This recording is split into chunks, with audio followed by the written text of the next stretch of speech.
जून 1984 से ठीक पहले की एक बेचैन रात। दिल्ली के एक बंद कमरे में कुछ फाइलें मेज पर फैली थीं और हवा में एक ऐसा सवाल तैर रहा था जिसका जवाब सिर्फ आंकड़ों का नहीं बल्कि इतिहास का फैसला तय कर सकता था।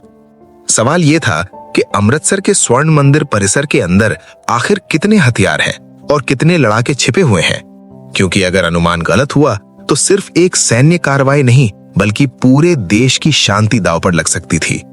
उस समय पंजाब पहले ही तनाव की आग में जल रहा था।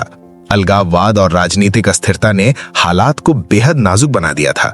जरनैल सिंह भिंडरानवाले और उनके समर्थक स्वर्ण मंदिर परिसर में डेरा डाले हुए थे। सरकार के लिए यह सिर्फ कानून व्यवस्था का मामला नहीं था, ये भारत की धार्मिक संवेदनशीलता और राष्ट्रीय एकता की परीक्षा बन चुका था। लेकिन असली उलझन अभी बाकी थी। खुफिया एजेंसियों के पास अलग अलग रिपोर्टें आ रही थीं। इंटेलिजेंस ब्यूरो के कुछ अधिकारियों का कहना था कि मंदिर परिसर में सीमित संख्या में हथियारबंद लोग हैं और स्थिति बातचीत से संभल सकती है।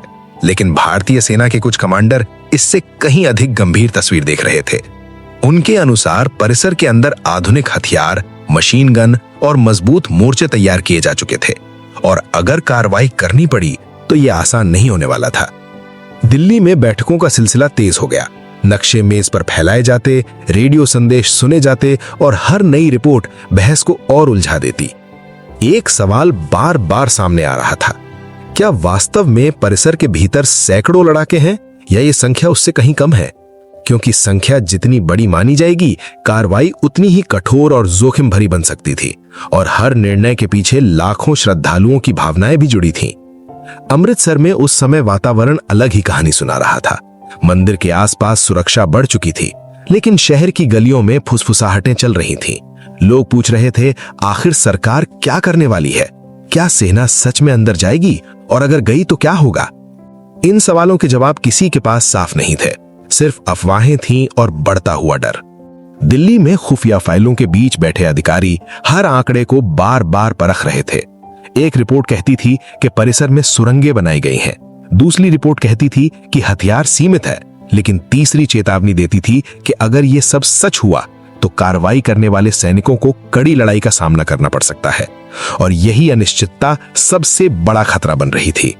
सेना मुख्यालय में कुछ अधिकारी साफ शब्दों में कह रहे थे कि धार्मिक स्थल में छिपे हथियारबंद समूह को नजरअंदाज करना भविष्य में और बड़ी हिंसा को जन्म दे सकता है, जबकि खुफिया समुदाय के कुछ लोग चेतावनी दे रहे थे कि अगर अनुमान बढ़ा चढ़ाकर बताया गया तो सेना एक ऐसे संघर्ष में प्रवेश कर सकती है जिसकी कीमत देश को बहुत भारी पड़ सकती है। इसी बीच प्रधानमंत्री इंदिरा गांधी तक भी ये विरोधाभासी सूचनाएं पहुंच रही थीं। उनके सामने सिर्फ सुरक्षा का सवाल नहीं था, बल्कि ये भी था कि किसी भी कदम से देश की करोड़ों आस्थाओं को चोट न पहुंचे। लेकिन समय तेजी से निकल रहा था और जमीन पर हालात बदल रहे थे।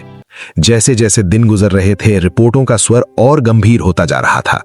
मंदिर परिसर के भीतर किलेबंदी की खबरें सामने आने लगी। रेत की बोरियां, चौकियां और ऊंचे स्थानों से निगरानी की सूचनाएं बहस को और तीखा बना रही थीं। अब सवाल सिर्फ संख्या का नहीं रहा था, सवाल यह था कि क्या देश एक ऐसे मोड़ पर खड़ा है जहां कोई भी फैसला इतिहास बदल सकता है। उस बंद कमरे में बैठे लोग जानते थे कि कागज पर लिखी हर संख्या असल दुनिया में सैनिकों और श्रद्धालुओं की जिंदगी से जुड़ी हुई है।